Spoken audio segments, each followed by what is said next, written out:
Hello everyone, welcome to Situation Room's weekly political news roundup, where we break down Nigeria's top political stories.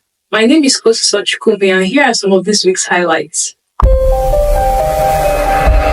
This week, former Senate President Bukola Saraki, while attending a school reunion, he criticized the weak state of Nigeria's legislative institutions. He said that the executive frustrated all attempts to pass impactful legislation because he was not a rubber stamp. Almost like confirmation of what he said, APC held this national summit on Thursday and members drummed up overwhelming support for Tinubu.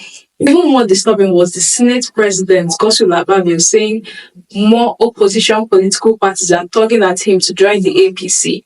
The question remains, does this trend of gravitating towards the center reflect the will of Nigerians? One of Situation Room partners, Budget, released a report on budget padding, which reviewed over 11,000 projects worth 6.9 trillion naira, which was inserted into the 2025 budget.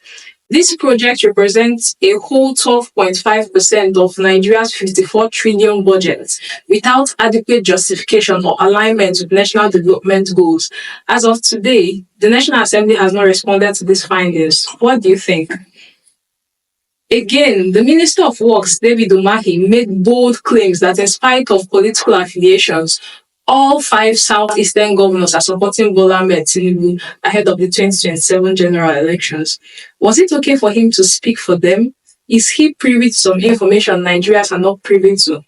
In a similar context, Northwest governors publicly endorsed Tinubu for the 2027 general elections, and the APC chairman, Abdullahi Ganduje, assured them of automatic second-term tickets. Interesting. In Akwa Ibom, we saw Governor Umoeno charging members of his cabinet to defect with him to the APC, or else resign.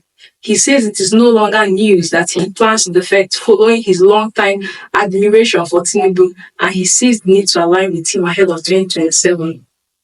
Is there any hope for restoration of democratic rule in Rivers State? There are rumors that the two warring camps are moving towards reconciliation. Even more this week, President Tinubu sends the 2025 Rivers budget worth 1.48 trillion naira to the National Assembly for approval.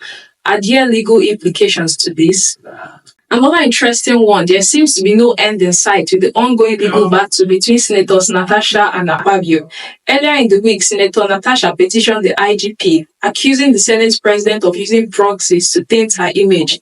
A few days later, the federal government in turn filed a criminal charge against her over defamatory remarks which she made, accusing the Senate President of plotting to assassinate her. Ahead of Nigeria's 2027 general elections, there are prospects of registering a new political party as opposition leaders meet to finalize strategies. A coalition committee comprising former Senate President David Mark, former governors Liel Imoke and Rotimi Amechi are considering the option of registering a new party to accommodate many independent members of larger established political parties who are willing to move out of their parties to form a new party. As Situation Room, we call on all Nigerians to stay engaged and informed. Now more than ever, Nigerians must prioritize political education. Democracy thrives when citizens are informed and active. That's all for this week. Stay informed and share your thoughts in the comments. See you next time. Bye.